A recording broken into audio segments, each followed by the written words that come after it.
Vamos iniciar, amados e amadas, o segundo vídeo e vamos falar o que eu já preguei lá em cima sobre o que é apostasia nos últimos dias.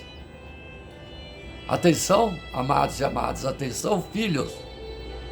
O que é apostasia? Porque muitos cristãos, crentes, ouviram falar muito sobre apostasia sem saber o que é. A palavra apostasia tem despertado crescente interesse entre cristãos que buscam compreender sinais espirituais do tempo presente. Em meio a mudanças culturais, a relativização de valores e transformações dentro do próprio ambiente religioso, muitos se perguntam, estamos vivendo um tempo de apostasia? Nessa pregação você vai entender o que é apostasia segundo a Bíblia, como ela é descrita nos últimos dias, quais são as características da apostasia e como o cristão deve responder espiritualmente esse cenário com base sólida na Bíblia. O significado bíblico da apostasia.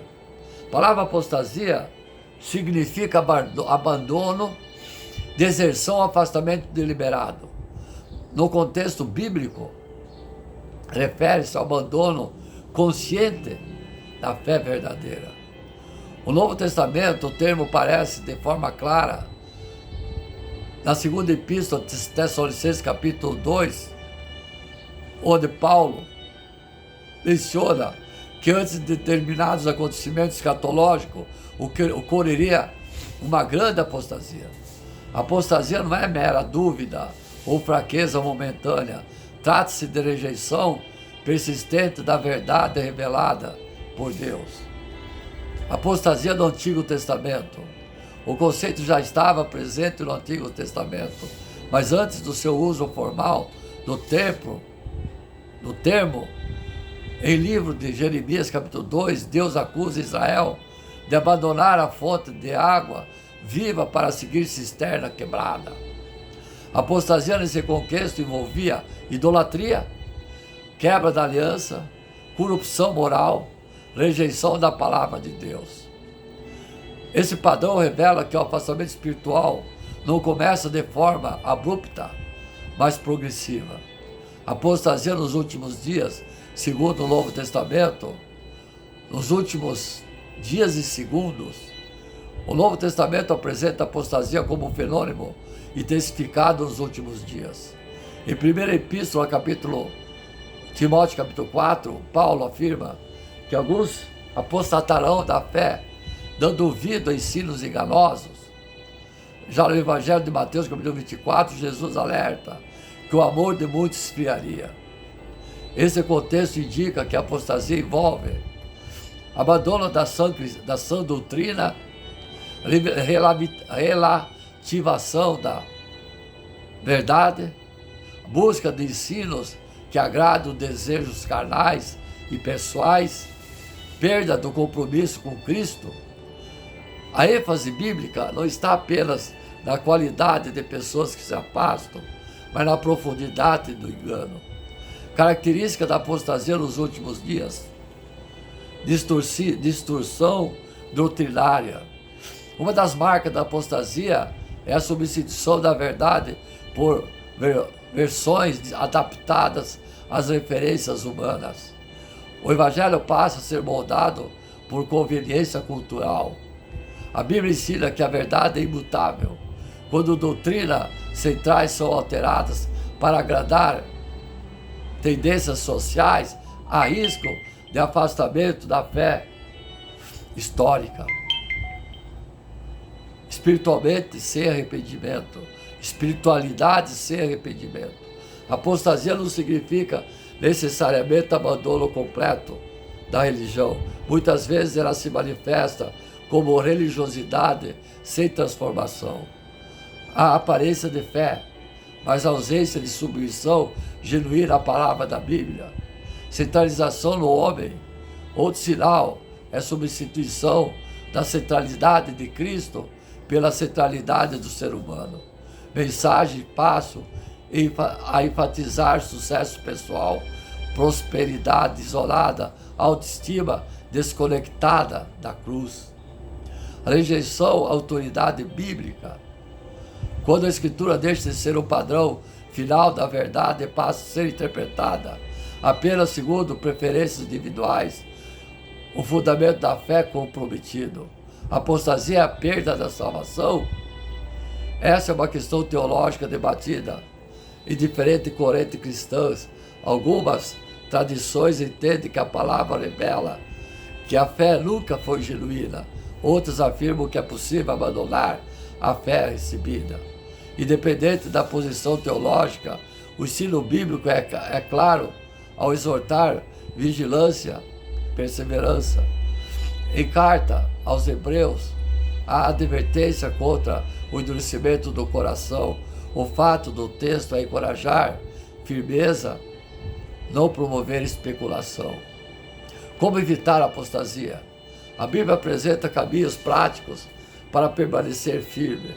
Permanecer na palavra, conhecimento superficial facilita o engano. Estudo consistente da Bíblia fortalece a vida de oração. A intimidade com Deus sustenta a fé em tempos de pressão cultural. Comunhão cristã saudável. O isolamento espiritual aumenta a vulnerabilidade. A comunidade fortalece a perseverança.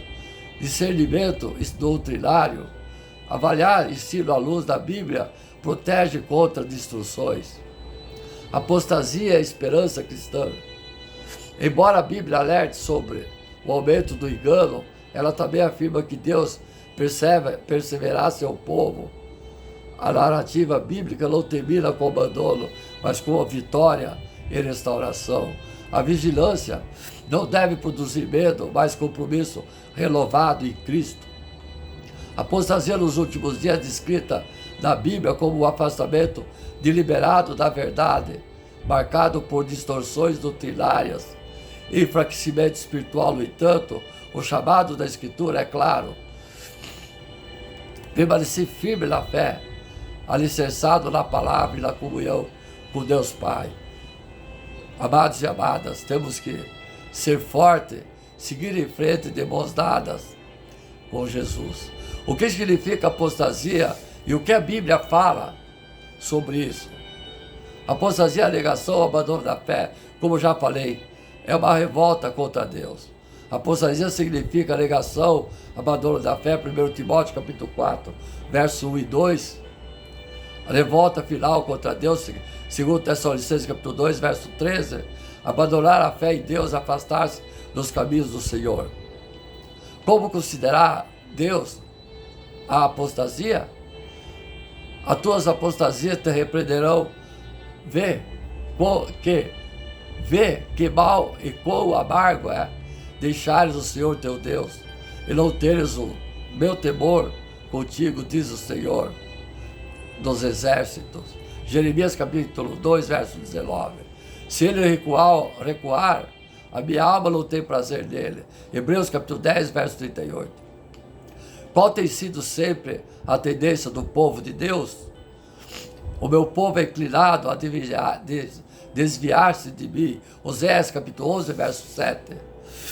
O que conduz inevitavelmente ao afastamento de Deus? Vede, amados e amadas, que nunca haja em qualquer um de vós um coração mau e infiel para se apartar de Deus vivo. Hebreus capítulo 12, verso 1.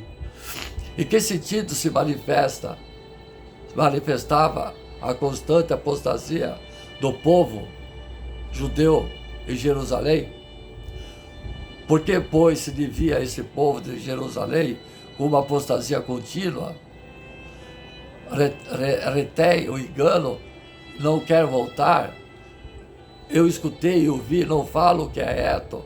Ninguém há de se arrependa da sua maldade, dizendo: que fiz eu? Cada um se desvia da sua carreira, como um cavalo que arremete com ímpeto na batalha. Jeremias capítulo 8, verso 5 e 6. O que é comparada com a apostasia? Deveras como a mulher se aparta aleivosamente do seu companheiro, Assim aleivosamente se te houveste comigo, ó casa de Israel, diz o Senhor. Jeremias capítulo 3, verso 20. Fim de reaver o favor divino que precisa fazer o apóstata. Somente reconhece a tua iniquidade, que contra Deus, o Senhor teu Deus, transgredistes e estendeste os teus caminhos aos estranhos debaixo de toda árvore verde, e não deste ouvido à minha voz, diz o Senhor. Jeremias capítulo 3, verso 13. Sob que condições promete Deus misericórdia aos pecadores? Deixa o ímpio o seu caminho e o homem maligno os seus pensamentos, e se converta ao Senhor, que se compadecerá dele. Torne para o nosso Deus, porque grandioso é em perdoar. Isaías capítulo 55, verso 7. Porque precisam os ímpios abandonar seus pensamentos e caminhos? Porque os meus pensamentos não são os vossos pensamentos, nem os vossos caminhos. Os meus caminhos, diz o Senhor. Isaías capítulo 58, verso 8. Deus quer que pensemos os seus pensamentos, que são retos, puros e eternos. Quer também que adotemos os seus caminhos, que são agradáveis, e andemos em suas veredas, que são veredas de paz. Que é especialmente necessário para evitar a apostasia. Vigiai e orai, para que não entreis em tentações. O espírito, na verdade, está pronto, mas a carne é fraca. Marcos capítulo 14, verso 38. Que são os crentes exortados a fazer? Examinai-vos a vós mesmos e permanecei na fé, aproveitando-vos a vós mesmos, ou não sabeis quanto a vós mesmo que Jesus Cristo está em vós? Se não é que estáis reprovado. 2 Coríntios capítulo 3, verso 5. Se temos a lei de Deus no coração, o que não nos acontecerá? A lei de Deus está em seu coração, os seus passos não resvalecerão. Salmos 37, verso 31. Qual é uma das características da apostasia? Desde os dias dos vossos pais, vos desviaste dos meus estatutos, e não os guardaste. Tornai vós para mim, e eu tornarei para vós, diz o Senhor dos Exércitos. Mas vós dizei, e que havemos de tornar? Malaquias capítulo 3, verso 7. Que ordenança negligenciada cita Deus? Roubará o homem a Deus?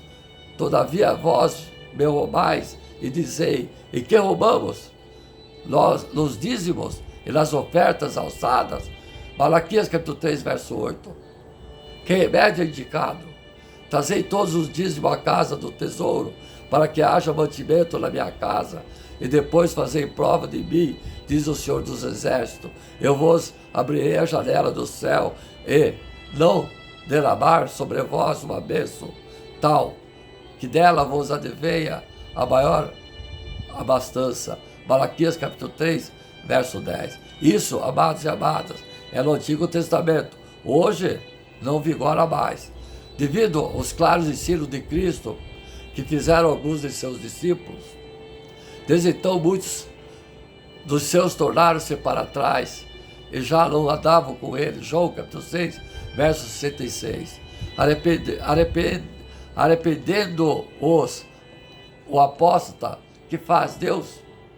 Tomai convosco palavras e convertei-vos ao Senhor.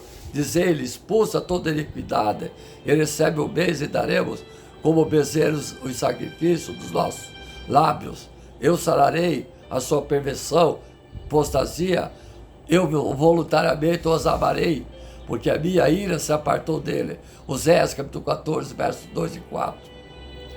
Haverá perigo especial de apostasia nos últimos dias, e por se multiplicar a iniquidade, o amor de Deus esfriará. Mateus capítulo 24, verso 12. Quais são alguns males contra que somos especialmente advertidos nesse tempo? Olhai para vós, não aconteça que os vossos corações se carreguem de glutonaria, embriaguez e dos cuidados da vida, e venha sobre vós o improviso aquele dia. Lucas capítulo 21, verso 34.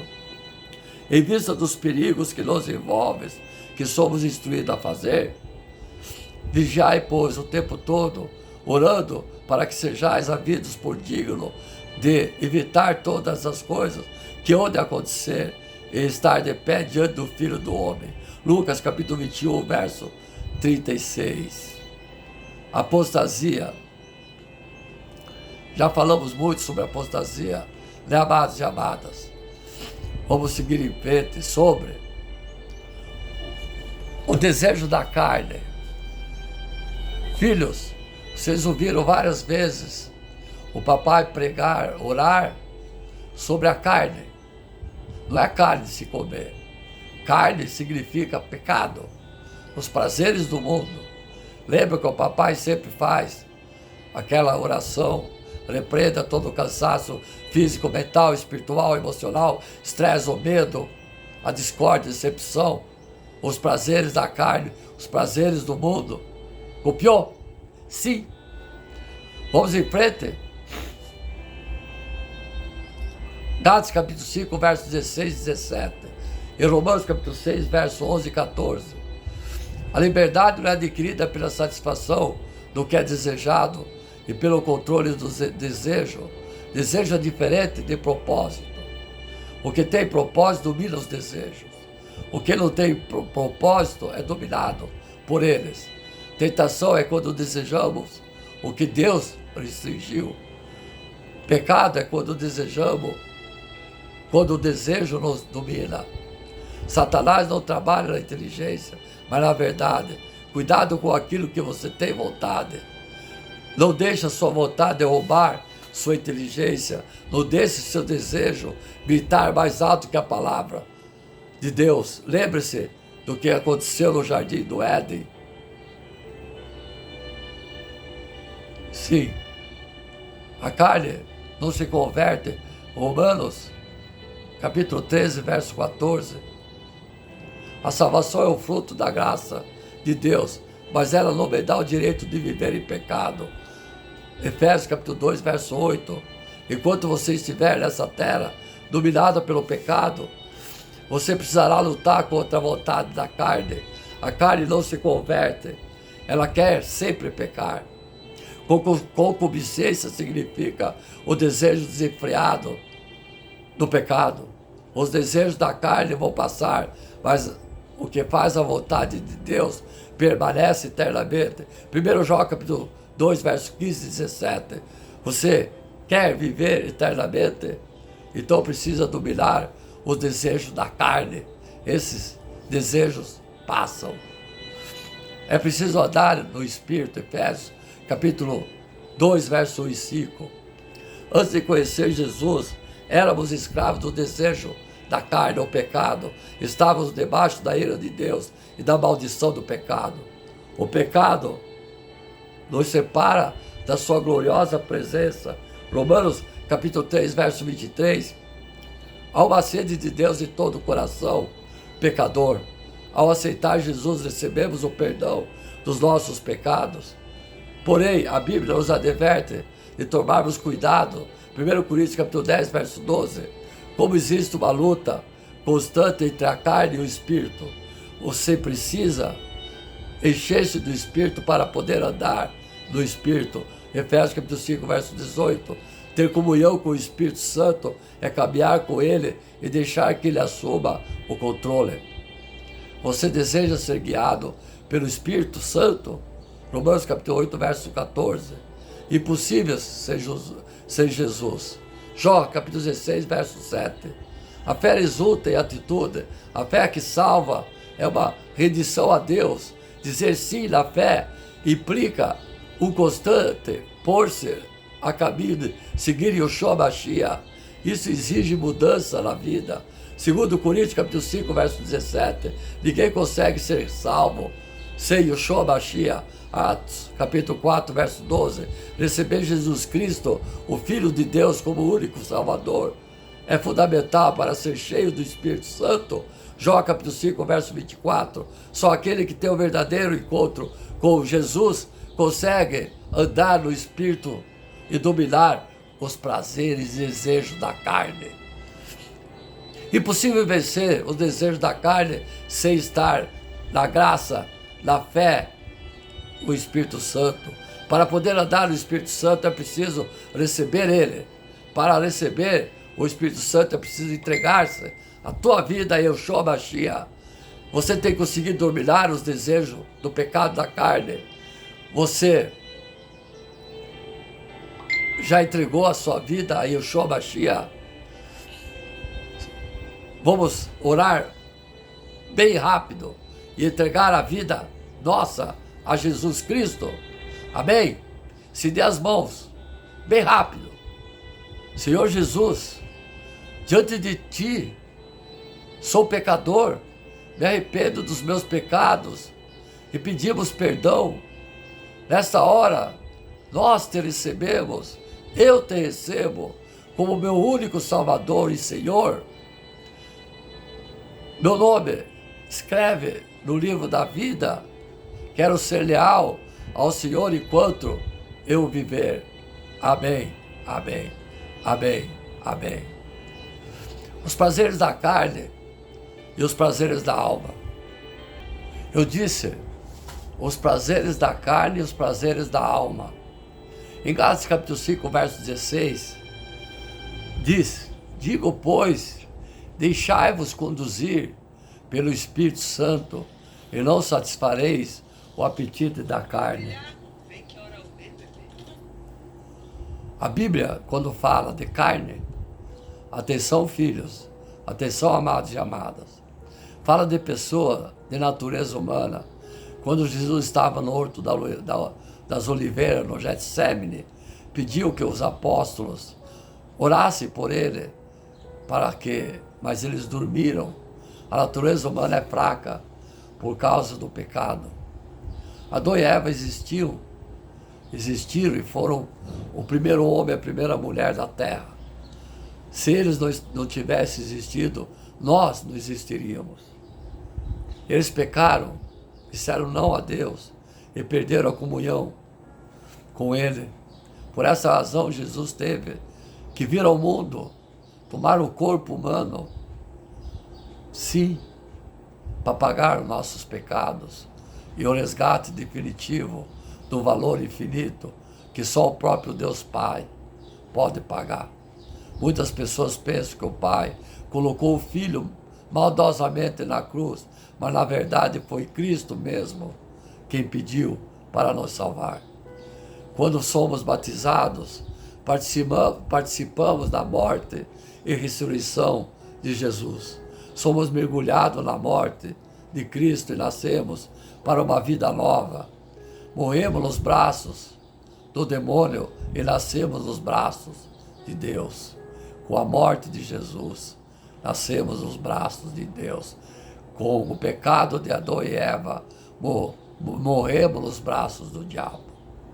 A Bíblia tem várias listas do pecado. Ora, as obras da carne são estas: fornicação, impureza, libertinagem, idolatria, superstição, inimizade, brigas, ciúmes, ódio, ambição, discórdia, partidos, invejas, bebedeira, orgia e outras coisas semelhantes.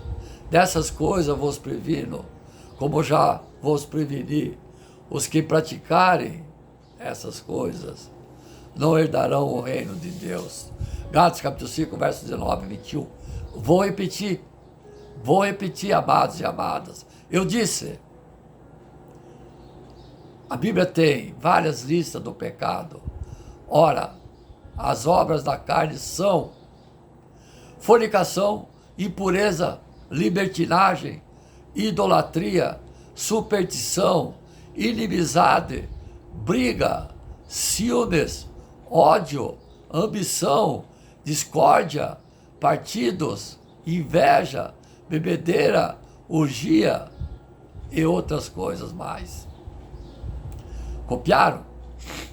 Como nos livrarmos disso? Só pelo Espírito Santo.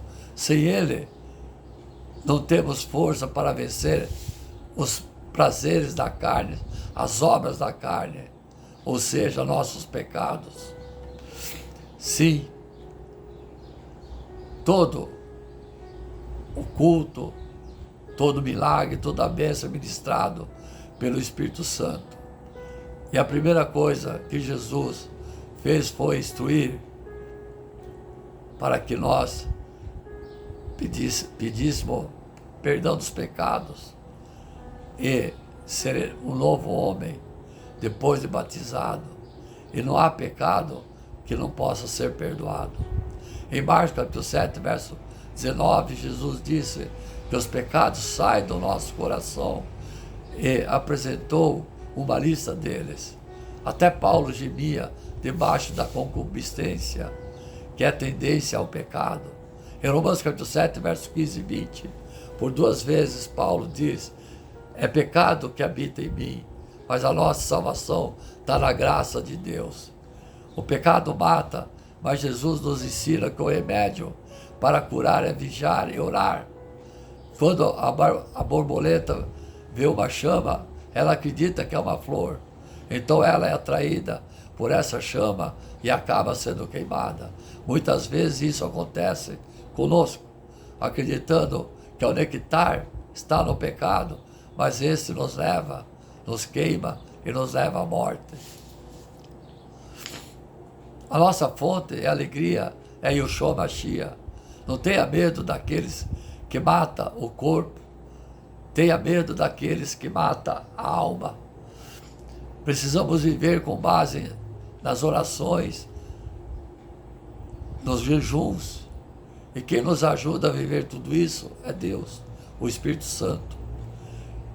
4 são os passos para termos o Espírito Santo. Lavar a alma, fazendo uma boa confissão dos seus pecados a Deus, pedir perdão e fazer as vontades de Deus. Temos que deixar o volante da nossa vida nas mãos do Senhor Pai e pedir a Ele que nos ajude. Sim, que nos dê força para suportarmos todos os intempéries dessa vida tão difícil, tão atribulada. O que é a carne? Vamos continuar. Eu sei o quão é difícil é a batalha entre a carne e o espírito, sob a pesada cruz da aflição, quando não aparece nenhuma defesa desse mundo, mas a morte presente. Sim, existem várias murmurações da carne. Sim, porque bem sabemos que a lei é espiritual, mas eu sou carnal, vendido sob o pecado.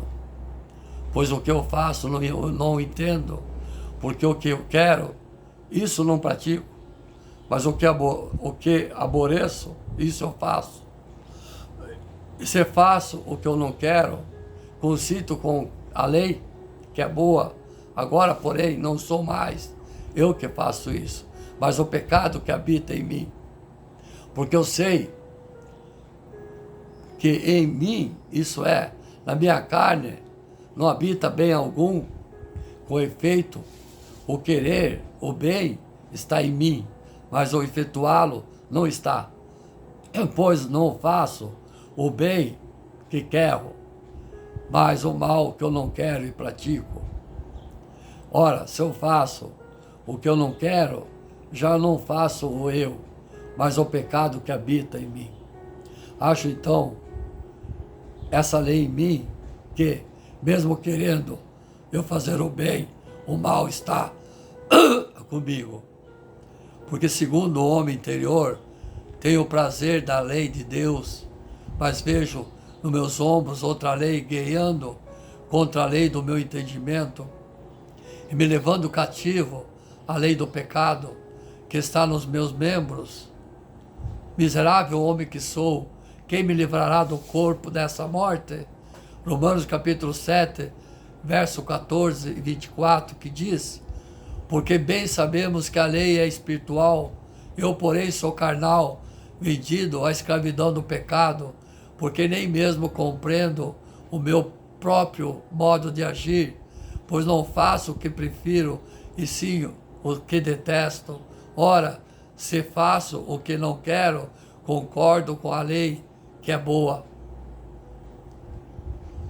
Paulo afirma em sua carta aos Romanos que havia algo nos membros do seu corpo que ele chama minha carne, o qual produziu dificuldade na sua vida cristã e fez dele um prisioneiro do pecado. Sim, tu não deves entender a carne, porque como se a carne fosse apenas aquilo que está ligado com a falta de ser fiel a Deus. Paulo usa a carne para se referir a todo homem, corpo, alma, razão e todas as suas faculdades, porque tudo que está nele anseia e luta segundo a carne. Sim, a carne equivale a afetos e desejos que são contrários ao desejo de Deus, não só na área da atividade sexual, mas todas as áreas da nossa vida. Obter uma sólida compreensão no termo carne requer o exame de seu uso e definição da Bíblia, como se manifesta na vida de nós crentes e descrentes, em consequência, produz como pode vir a ser superada. Definição da carne.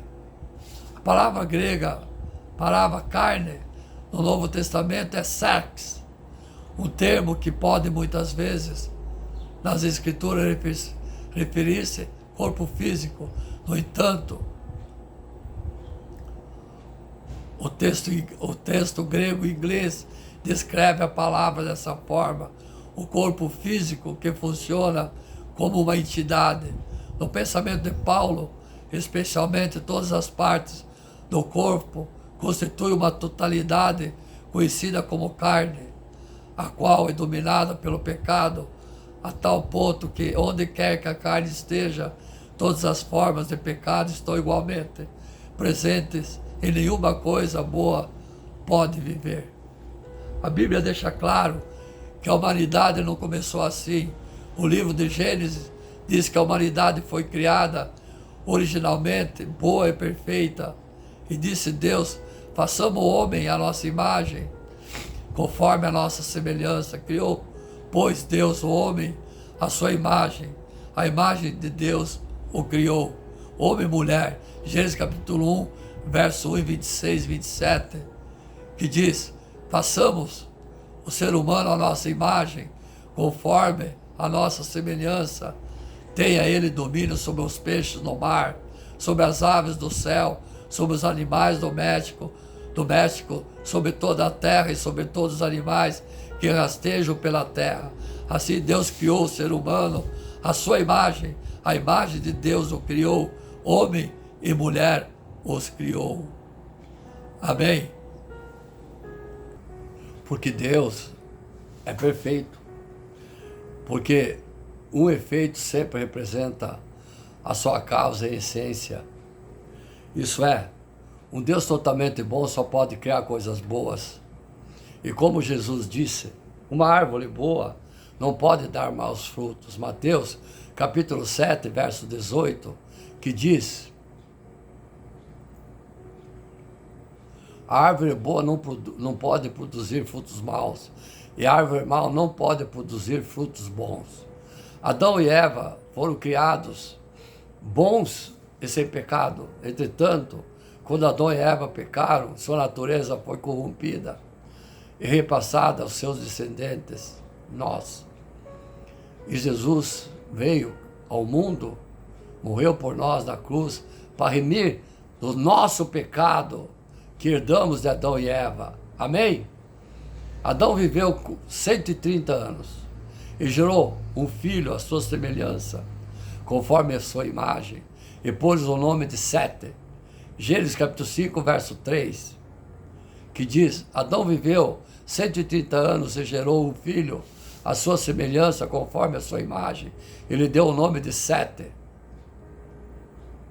O fato da natureza pecaminosa é ensinado em lugares na Bíblia, como a declaração de Davi: eis que nasci na iniquidade, e em pecado me concedeu minha mãe. Salmo 51, verso 15. Salmo 51, verso 5, que diz: eu nasci na iniquidade e em pecado me concebeu minha mãe. Davi não quer dizer que foi produto de um caso de adultério, mas que seus pais passaram uma natureza pecaminosa para ele. Na teologia, isso é às vezes chamado de visão traduciana. É um termo latino que significa de um ramo da natureza humana. A visão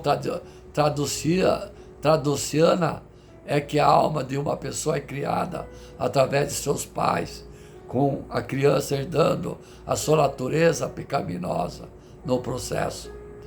A visão bíblica da natureza humana difere da fisiologia grega, em que a Bíblia diz que a natureza física e espiritual da humanidade era originalmente boa. Por outro lado, o filósofo Platão viu um dualismo e dicotomia na humanidade. Tal pensamento eventualmente produziu uma teoria que o corpo físico era ruim, mas o espírito de uma pessoa era bom. Esse ensinamento influenciou grupos como gnósticos. Gnósticos, aqueles que não acreditam em Deus, que não acreditam na religião, os quais acreditavam que o mundo físico foi erroneamente criado por um semideus chamado Nimurco. Os gnósticos se opuseram à doutrina da encarnação de Cristo, porque acreditavam que Deus nunca tomaria uma forma física, já que o corpo era do mal. O apóstolo João, encontrou uma forma desse ensino em 7 dias e advertiu contra ele. Amados, não creais a todo espírito, mas provai se o espírito vem de Deus, porque muitos falsos profetas têm saído pelo mundo. Nisso conheceis o Espírito de Deus. Todo espírito que confessa que Jesus Cristo veio em carne é Deus, e todo espírito que não confessa a Jesus não é Deus. Não confessa a Jesus não é de Deus, mas o espírito do anticristo, a respeito do qual tendes ouvido que há de vir, agora já está no mundo. João capítulo 4, verso 1 e 3, que diz: amados, não deem crédito a qualquer espírito, mas provem os espíritos para ver se procede de Deus, porque muitos falsos profetas têm saído no mundo afora. Nisso vocês reconhecem o Espírito de Deus. Todo espírito que confessa que Jesus Cristo veio em carne é de Deus, e todo espírito que não confessa isso a respeito de Jesus não procede de Deus.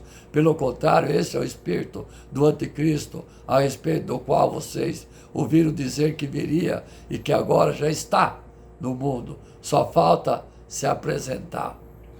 Além disso, os agnósticos ensinavam que não importava o que uma pessoa fazia do seu corpo, uma vez que o espírito era tudo o que importava. Esse dualismo platônico teve o mesmo efeito no século I, como tem hoje, leva o ceticismo, ambos os quais a Bíblia condena. Colossenses capítulo 2, verso 23. De fato, essas coisas têm aparência de sabedoria ao promover um culto que as pessoas inventam, falsa humildade e o tratamento austero do corpo, mas elas não têm valor algum na luta contra a inclinação da carne. Assim, ao contrário do pensamento grego, a Bíblia diz que a natureza da humanidade, tanto o plano físico como espiritual, era boa, mas ambos foram prejudicados pelo pecado. O resultado final do pecado é a natureza, muitas vezes mencionada como a carne na Escritura, algo que se opõe a Deus e busca satisfação pecaminosa. A carne é uma lei embutida para o fracasso que torna impossível que o homem natural agrade ou sirva a Deus. É uma força interior compulsiva herdada da queda do homem, a qual se expressa em rebelião geral e específica contra Deus e sua justiça. A carne nunca pode ser reformada ou melhorada. A única esperança de escapar da lei da carne é a sua execução total e substituição por uma nova vida em Cristo Jesus. A manifestação da luta contra a carne. Como é que a carne se manifesta no ser humano? A Bíblia responde que essa questão dessa forma, porque as obras da carne são manifestas, as quais são adultério, prostituição, impureza, lascívia, idolatria, feitiçaria, inimizade, porfias, emulações, iras, pelejas, dissensões, heresias, inveja, homicídio, bebidice, glutonaria e coisas semelhantes a essas. Acerca do que eu vos declaro, como já antes vos disse, que os que cometeis tais coisas não herdarão o reino de Deus. Gálatas capítulo 5, versos 19 e 21, que diz: ora, as obras da carne são conhecidas, e são imoral, sexual, impureza, libertinagem, idolatria, feitiçaria, como já citei. Declaro a vocês, como antes já os preveni, que os que praticam tais coisas não herdarão o reino de Deus. Os exemplos que influenciam da influência da carne do mundo são evidentes. Considere alguns fatos tristes, tomados de uma pesquisa recente sobre o efeito da pornografia nesse mundo. Segundo o estudo dos Estados Unidos, 3.075 estão sendo gastos em pornografia. 28.258 usuários de internet estão vendo pornografia. 372 usuários de internet estão digitando termos adultos em sites. Em cada 39 minutos, um novo vídeo pornográfico está sendo criado no mundo. Tais estatísticas confirmam a declaração feita pelo profeta Jeremias, o qual lamentou que enganoso é o coração, mais do que todas as coisas, e perverso. Quem poderá conhecer? Jeremias, capítulo 17, verso 9. A consequência da carne, a Bíblia diz que viver na carne produz uma série de consequências infelizes. Primeiro, a Escritura afirma que aqueles que vivem segundo a carne, que nunca desejam mudar ou se arrepender do seu comportamento pecaminoso, vão experimentar a separação de Deus, tanto nessa vida quanto na próxima. E que frutos tinhais, então, das coisas que agora vos envergonhais, pois o fim delas é a morte. Romanos capítulo 6, verso 21. Porque se viverdes segundo a carne, a vez de morrer, mas se pelo Espírito modificardes as obras do corpo, vivereis. Romanos capítulo 8, verso 13. Não vos enganeis, Deus não se deixa escarnecer, pois tudo o que o homem semear, isso também ceifará. Porque quem semeia a sua carne, a carne ceifará a corrupção, mas quem semeia o Espírito, do Espírito ceifará a vida eterna. Gálatas capítulo 6, versos 7 e 8.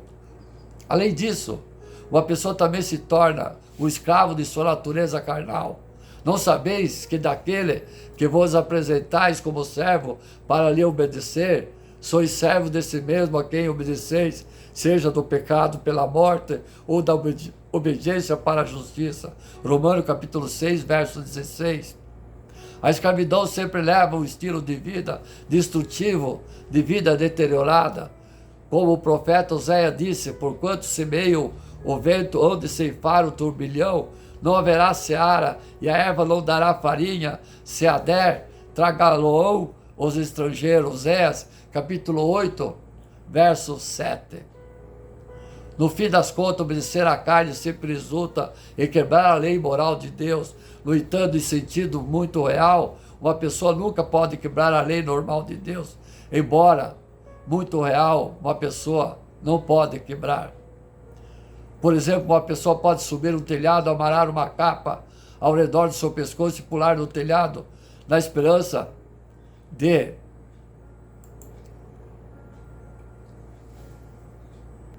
um dia salvar-se dos pecados e ir até Deus. Partindo agora para o terceiro vídeo. Amém.